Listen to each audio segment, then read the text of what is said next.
বৈষম্য বিরোধী ছাত্র আন্দোলনের কেন্দ্রীয় কর্মসূচির অংশ হিসেবে গণমিছিল শেষে রাজধানীর সায়েন্স ল্যাব মোড় অবস্থান করেছেন শিক্ষার্থীরা। জুমার নামাজের পর মিছিল বের করেন শিক্ষার্থীরা।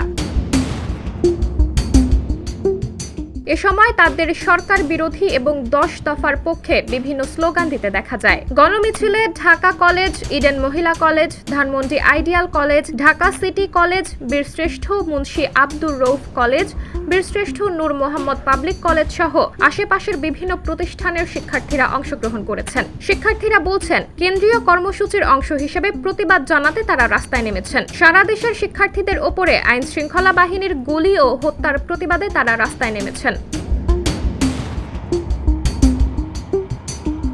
এ সময় শিক্ষার্থীরা জালো জালো আগুন জালো, স্বৈরাচারের গদিতে আগুন জালো একসাথে, দিয়েছি তো রক্ত আরো দেব রক্ত, রক্তের বন্যায় ভেসে যাবে অন্যায় ইত্যাদি স্লোগান দিতে থাকেন।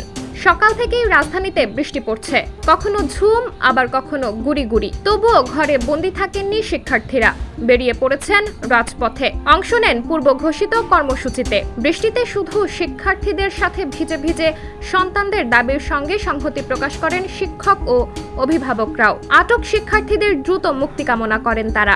সাবরিনা জলিল, সবার কথা।